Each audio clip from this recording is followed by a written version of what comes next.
menjalani hidupku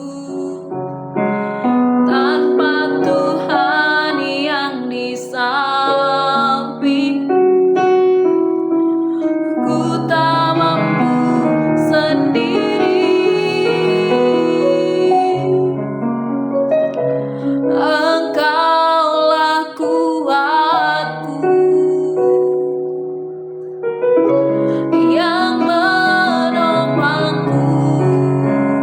Ku pandang wajah-Mu dan berseru, pertolonganku datang dari-Mu. Peganglah tanganku, jangan lepaskan, Kaulah harapan dalam hidupku.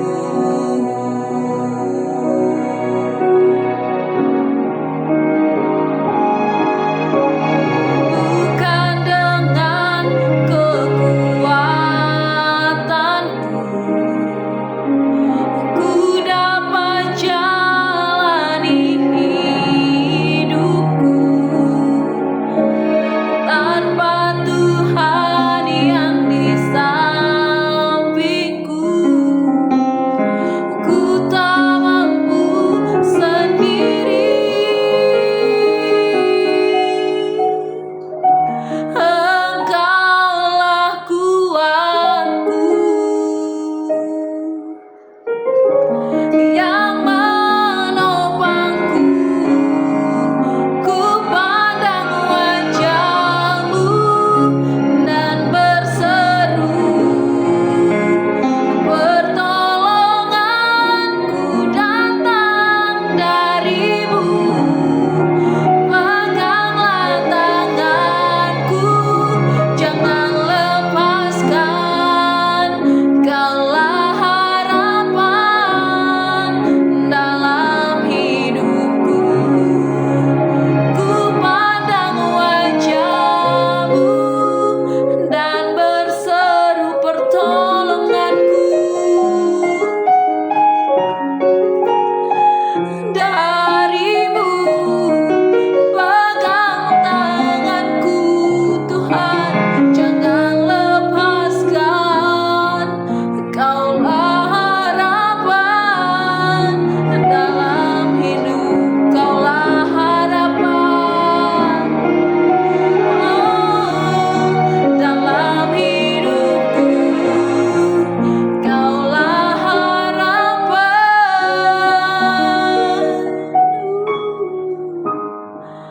dalam hidupku.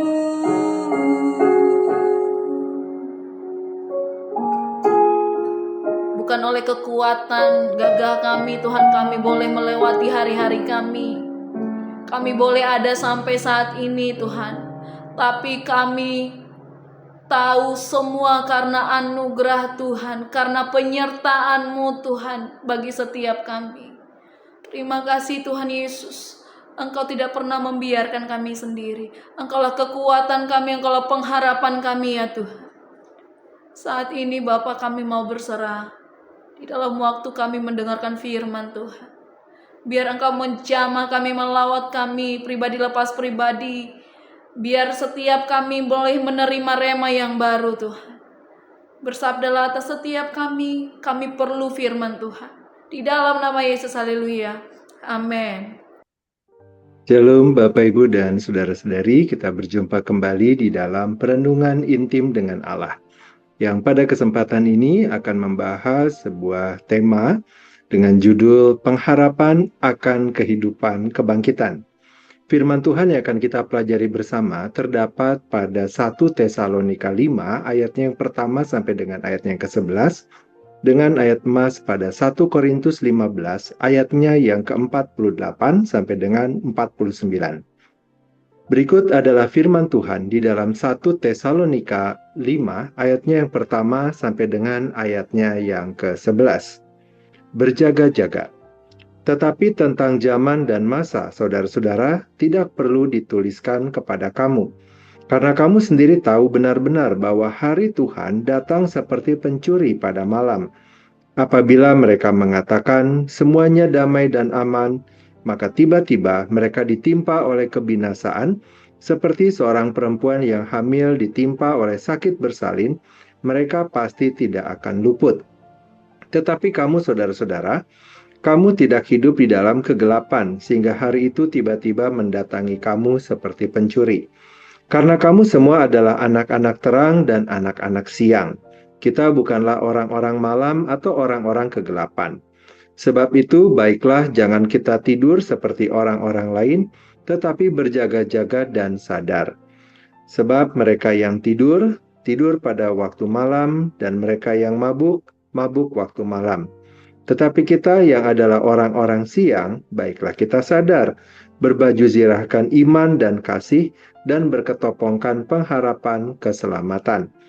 Karena Allah tidak menetapkan kita untuk ditimpa murka, tetapi untuk beroleh keselamatan oleh Yesus Kristus Tuhan kita, yang sudah mati untuk kita, supaya entah kita berjaga-jaga, entah kita tidur, kita hidup bersama-sama dengan Dia.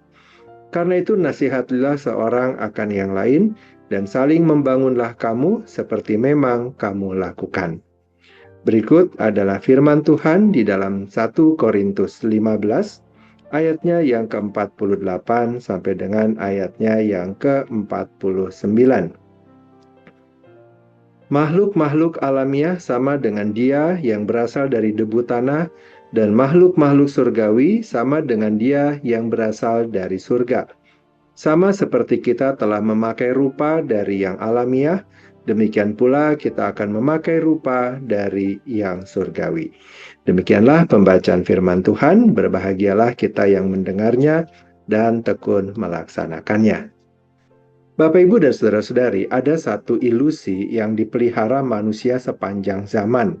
Sebuah keyakinan atau setidaknya pengharapan diam-diam bahwa hidup ini akan stabil, terkendali, dan pada akhirnya aman.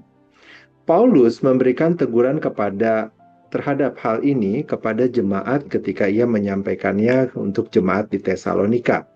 Dikatakan di dalam 1 Tesalonika 5 ayat 4-5, kamu tidak hidup dalam kegelapan, kamu semua adalah anak-anak terang dan anak-anak siang. Kalimat ini merupakan sebuah deklarasi identitas. Disinilah pengharapan iman Kristen berdiri, bukan pada perasaan aman yang telah kita siapkan dan apa yang telah kita miliki, tetapi kepada siapa kita di hadapan Allah. Paulus memulai dengan sebuah deklarasi status. Kamu adalah anak-anak terang.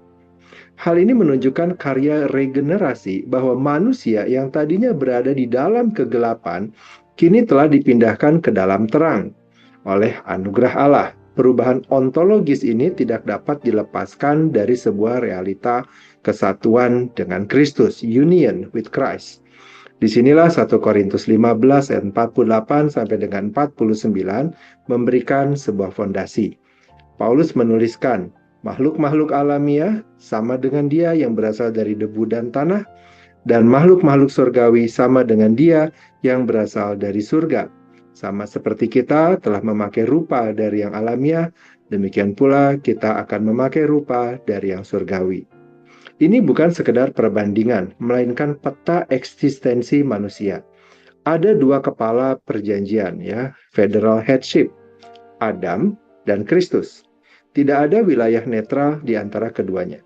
Maksudnya adalah secara alami setiap manusia ada di dalam Adam. Artinya kita mengambil bagian di dalam natur manusia yang telah jatuh, tunduk kepada dosa dan bergerak menuju kematian. Adam bukan sekedar individu pertama. Ia adalah kepala perjanjian yang membawa seluruh keturunannya ke dalam dosa dan maut. Namun di dalam Kristus pola itu dibalik. Kristus adalah manusia surgawi yang bukan hanya hidup, tapi bangkit.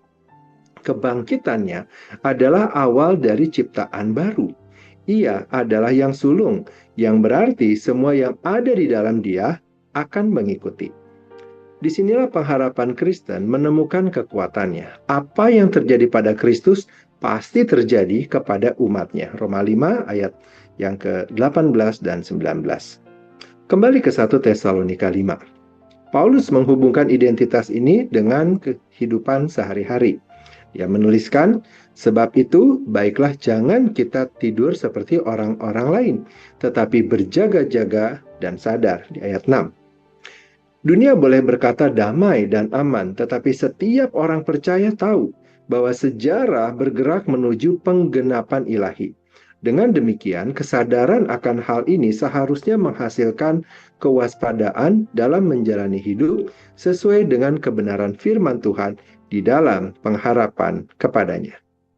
Perhatikan bagaimana Paulus menggambarkan bagaimana orang seharusnya orang percaya menjalani hidup. Berbaju sirahkan iman dan kasih, berketopongkan pengharapan dan keselamatan, di ayat ke-8.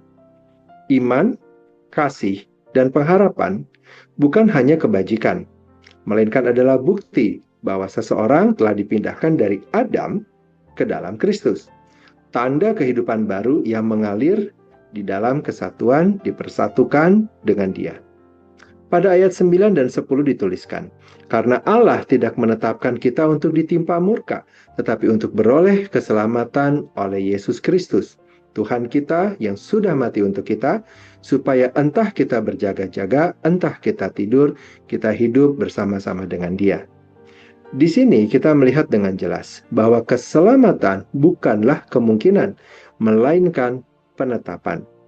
Allah sendiri yang menentukan tujuan akhir dari umatnya, bukan menerima murka Allah, melainkan keselamatan. Dan dasar dari penetapan itu adalah kematian Kristus. Ia mati untuk kita, sebuah pertukaran dengan tujuan supaya kita hidup bersama-sama dengan Dia. Inilah inti dari pengharapan kebangkitan. Kebangkitan Kristus bukan sekedar membuktikan bahwa Ia menang atas maut. Kebangkitannya memastikan bahwa kita akan hidup bersamanya. Kristus tidak bangkit untuk dirinya sendiri, tetapi sebagai sumber dan jaminan kebangkitan umatnya. Namun di sini kita harus berhati-hati untuk tidak mereduksi kebangkitan Kristus menjadi inspirasi saja, melainkan realitas objektif yang mengubah status kita di hadapan Allah. Karena Kristus bangkit, maka setiap orang yang ada di dalam Dia turut ambil bagian di dalam kehidupannya. Itulah sebabnya Paulus menyampaikan, kita akan memakai rupa dari yang surgawi, 1 Korintus 15 ayat 49. Ini adalah kepastian yang berakar pada kesatuan dengan Kristus. Apa yang sekarang kita alami masih bercampur dengan kelemahan dan kefanaan. Kita masih membawa rupa yang alamiah. Namun di dalam Kristus, arah hidup kita telah diubah dari debu menuju kemuliaan. Maka kehidupan Kristen bukanlah usaha untuk mencapai kebangkitan, melainkan hidup dari kepastian kebangkitan itu. Kita menjalani hidup kita dengan bijaksana, bukan untuk kita diselamatkan, tetapi karena kita telah ditetapkan untuk diselamatkan. Kita hidup di dalam terang, bukan untuk menjadi anak terang, tetapi karena kita sudah dijadikan anak terang di dalam Kristus. Bapak, Ibu, dan saudara-saudari, maut tidak lagi menjadi akhir. Kristus telah bangkit, dan di dalam Dia, setiap umatnya akan bangkit. Bukan mungkin, bukan harapan kosong, tetapi pasti. Karena apa yang kita lihat pada Kristus yang bangkit, itulah juga yang kelak akan kita alami. Mari kita berdoa. Bapa yang baik, kami berterima kasih dan bersyukur kepada Tuhan atas firman Tuhan dan perenungan yang telah kami dengar pada hari ini, yang kembali mengingatkan kami bahwa Engkau telah memanggil kami keluar dari kegelapan kepada terang-Mu yang ajaib, bukan oleh kekuatan kami, melainkan oleh anugerah-Mu di dalam Yesus Kristus. Kami berterima kasih karena dalam Kristus kami tidak lagi hidup di bawah kuasa dosa, tetapi telah Engkau satukan dengan Kristus yang bangkit, sehingga pengharapan kami berdiri pada kepastian keselamatan yang telah Engkau tetapkan. Ajarilah kami ya Tuhan, untuk hidup sebagai anak-anak terang, berjaga-jaga dengan iman, bertekun dalam kasih, dan memegang teguh pengharapan akan kebangkitan, sehingga dalam setiap langkah hidup kami tidak tertidur oleh tipu daya dunia, tetapi kami sadar akan kebenaran-Mu. Kuatkanlah kami ya Tuhan, ketika kami lemah, teguhkan kami, ketika kami goyah, dan arahkan hati kami agar selalu tertuju kepada Kristus, sumber hidup dan jaminan kebangkitan kami. Biarlah hidup kami menjadi kesaksian bahwa kami benar-benar milik Tuhan, hidup dari anugerah-Mu dan berjalan menuju kemuliaan yang telah Engkau sediakan, sampai pada akhirnya kami hidup bersama-sama dengan Engkau selama-lamanya. Terima kasih Bapa, kini kami kembali memohonkan kepada Tuhan. Kiranya Engkau memberkati kami dengan segala kebaikan dari Allah Bapa, cinta kasih dari Tuhan Yesus, serta persekutuan dengan Allah Roh Kudus yang menyertai kami, sampai kedatangan Tuhan yang kedua kali menjemput setiap kami yang percaya. Terima kasih Bapa, dalam nama Tuhan Yesus kami berdoa. Amin. Demikianlah pembacaan firman Tuhan dan perenungan intim dengan Allah pada kesempatan ini. Sampai bertemu kembali di dalam perenungan intim dengan Allah berikutnya. Tuhan Yesus memberkati.